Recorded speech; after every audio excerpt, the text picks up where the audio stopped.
What's up, my fellow DJs? You're locked into Behind the Beats with DJ Scotts and DJ Sniper. Today, we're breaking down the legal side of the game, licensing, music copyright, and all the steps you need to stay protected while you spin. No more guessing or risking fines. This is the real talk every DJ needs to hear. If you're serious about keeping it legal and legit, smash that like button, hit subscribe, and let's get into it. Welcome back to Behind the Beats, everyone. Today we're going to be getting into something that I think every DJ really needs to know about, and that's the legal side of things. You sent in some really interesting stuff to get us started. We've got some contract examples, YouTube videos digging into copyright, even full-on legal guides written for musicians. It seems like you really want to get a handle on how to protect yourself and your DJ career legally, which is super smart.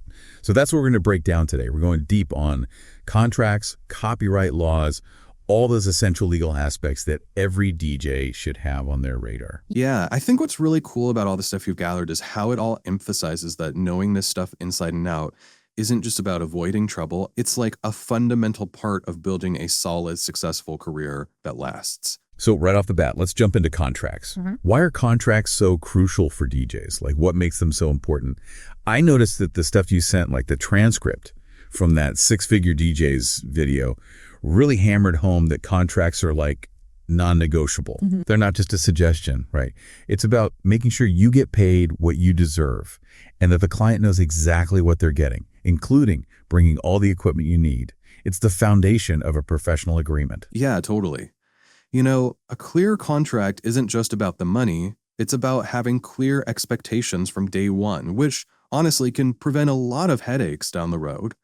And looking at the DA Moose Squad DJ's transcript, the host really got into the nuts and bolts of specific contract clauses, with non-refundable deposits being like a major talking point. What did you think about that part? It really made me realize that a deposit isn't just like a part of the payment. It's a way for the client to show they're serious. Like, you've got this date booked, you're preparing for this event, and if something happens and they have to cancel last minute, at least you have some protection for the time and effort you've already invested. Right, exactly. The Six-Figure DJs video also mentioned that. And the Djing Squad DJs transcript went even further, talking about stuff like clear payment schedules, what happens if your set runs longer and you need to charge a service fee for that, and even those acts of God clauses, you know, the ones for crazy stuff that's completely out of your control. Right. The host even shared this wild story about a gig where the weather totally messed things up, which really showed why those clauses are there, because this stuff actually happens. That's such a good illustration of how those seemingly standard clauses come from real-life experiences, you know. And connecting that back to the eForms transcript, we see the basic framework of a DJ services contract. It's about clearly laying out who's involved, all the event specifics, date, time, location, the fees, how the contract can be terminated and who's bringing what equipment. It's all about making sure everyone's on the same page from the get-go. Exactly. And that business guide video went step by step, showing how to actually create a basic contract using online templates. That's so useful. Right. It talked about things like preferred payment methods, what happens if someone has to cancel, and how to handle disagreement. Basically, all these resources are saying the same thing. A good, solid written contract isn't just a good idea. It's a must-have.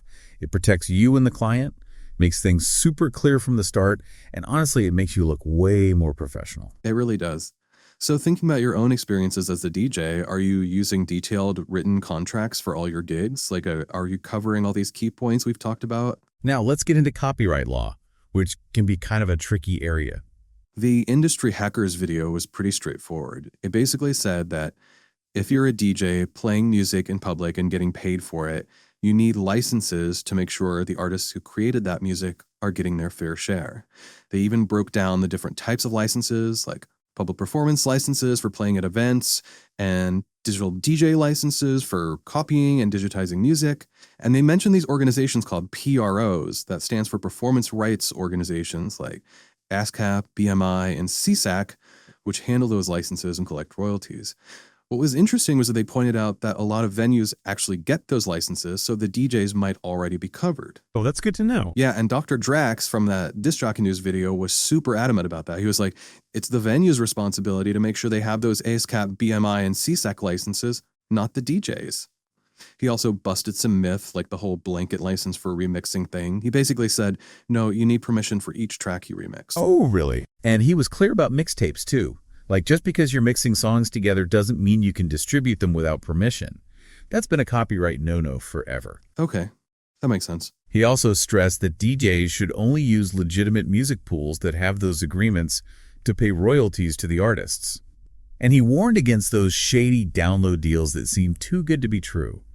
You know, the ones that are probably illegal. Oh, and playing music straight from YouTube. Huge no-no, according to Dr. Drax. He even mentioned that those PROs are out there actively looking for people who are infringing on copyright. It's serious business. It sounds like it. And getting into that Entertainment Law 101 transcript, it gave us a bigger picture of copyright in the music industry. The big takeaway was that there are actually 2 copyrights for music. One for the sound recording itself, and another for the underlying musical composition, like the melody and lyrics.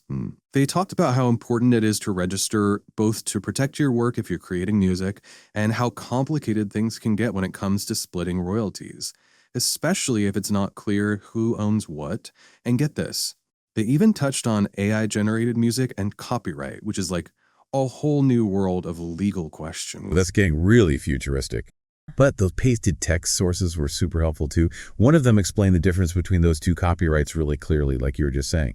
It basically said that for most venues, they just need licenses for the musical composition, the melody and lyrics, which they get through those PROs. But for online gigs, things get trickier because of the DMCA, the Digital Millennium Copyright Act. I've heard of that. Yeah, and in those cases, you often need separate licenses for the sound recordings themselves, which are usually handled by an organization called Sound Exchange. And here's the kicker. Even though it's often the venue or the streaming platform that's responsible for those licenses, DJs can still get in trouble if they're caught playing unlicensed music. So it's not just about the venue covering their bases. DJs need to be aware too. That's a really good point. And another pasted text source, it had this whole section called Legal Advice for DJs. It was basically like, don't even think about using music without permission. Right. It recommended using legitimate sources, getting permission for remixes, and, like we've been saying, making sure those venues have their licenses in order. But it also went into other legal stuff that DJs need to know, like contracts, trademarks if you're building a brand, liability insurance in case of accidents, even keeping good records for taxes is like a legal checklist. Oh, wow. Very thorough. And that blog excerpt, Music Use Licensing for DJs, it really emphasizes that you absolutely need licenses for any public performance, whether it's live or online, to avoid copyright issues. They said the consequences can be pretty serious. Legal action, fines, even damage to your reputation. It also warned against assuming that a venue have the right licenses. Like, don't just take their word for it, ask them directly. And stressed how important it is to understand the different licenses and how they work, especially for online stuff. It's all about being proactive and informed, yes. Totally. And then we have the Protect Your Beats guide, which went super deep on copyright. It really hammered home the importance of proving you own your original work through documentation and official registration. It even talked about music publishing, digital rights management, and staying up to date on music license agreements and sampling rights. They even got into fair use, which is this whole legal concept that can get pretty complicated. The guide pointed out that fair use has limitations, especially for commercial use. And they emphasized that if you're going to use someone else's work, it needs to be transformed in a meaningful way. That's interesting. Yeah, the guide also talked about common mistakes DJs make, like not registering their work, sampling without permission, and not having clear agreements with collaborators. And it stressed how important it is to understand all the different types of licenses out there. Mechanical licenses for reproduction, public performance licenses, and digital distribution licenses. So it seems like there's a clear theme here. Even though venues often take care of those public performance licenses for the songs being played, DJs are responsible for making sure that any music they're using, whether they're sourcing it, copying it, or remixing it, is being obtained and used legally. Ignoring that can have some pretty serious consequences. For sure. And even though those resources didn't name specific DJs who got in trouble, that Disc Jockey News transcript talked about some lawsuits happening with ASCAP, BMI, and CSAC, which shows that they're not messing around when it comes to copyright. Right. Plus, all those warnings about lawsuits make it clear that this is a real risk.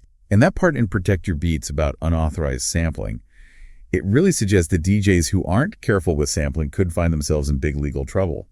And then there's the ProDub license mentioned in that mobile DJ legal issues text. That license is needed in some places, like the UK, to legally copy music between formats. Oh, wow. So even the way you manage your music library can have legal implications. It all adds up to this. Even if we don't have specific celebrity DJ lawsuit stories in these resources, the potential for legal issues is definitely there, and DJs need to take it seriously. Absolutely. So with all that said, what are some concrete steps that you or any DJ listening can take right now to protect themselves and make sure they're on the right side of the law? Okay, so a few big things stand out. First and foremost, always use legal sources for your music, like no exceptions. Buy your tracks from legit online stores or use licensed music pools that have agreements in place to pay royalties to the artists. Don't play music straight from those regular streaming services or shady download sites when you're DJing professionally. That's a huge risk. Definitely agree with that. And second, make it a point to understand how music licensing works, at least the basics. Yeah, venues often handle those public performance licenses, but don't be afraid to ask them about it directly. And if you're streaming your sets online or making and sharing remixes, you're probably going to need extra permissions on top of the venue's license. Right, good point. And third, always have a written contract for every single gig. Don't just rely on a handshake or a verbal agreement. Put it in writing. So important. It needs to clearly lay out the payment terms, how much you're getting paid, when you're getting paid, your performance times, and what happens if either of you has to cancel. And think about adding those clauses for non-refundable deposits and acts of God to cover unexpected situations. Now, if you're making your own music or remixes, be proactive about protecting that work. Look into registering your copyrights to make it clear that you own it. Keep detailed records of how you created it and any collaborations you're involved in. That can prevent a lot of headaches and legal battles down the road. And sampling, be really careful with that. Just because a sample is short doesn't mean it falls under fair use, especially if you're using it for profit. When in doubt, get permission from the copyright holder or use royalty-free music.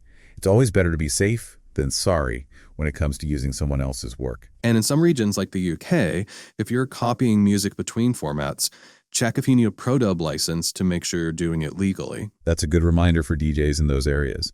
Another thing to think about is liability insurance. It can protect you financially if someone gets hurt at one of your events because of your equipment or setup. It's worth considering. And don't forget about the unglamorous stuff like taxes. Keep good records of all your DJ income and expenses. Being organized with your finances can save you a lot of trouble later. And finally, remember that the legal world of music is always changing, especially with technology. Stay up to date on any changes in copyright laws and licensing rules. There are tons of resources online and organizations that can help you stay informed. So what we've learned today is that navigating the legal side of DJing is all about knowing your stuff and respecting the rules of contracts and copyright. It might seem like a lot at first, but taking these steps, using solid contracts, getting your music legally, understanding your licensing obligations, and protecting your own creative work will make a huge difference in protecting your career and your art. The main takeaway from all these resources is to be informed and treat music, whether it's yours or someone else's, with respect. This deep dive was all about giving you a clearer picture of this important topic. What were some of the biggest takeaways or surprises for you? And what are some specific legal areas you might want to explore further as you continue your DJ journey?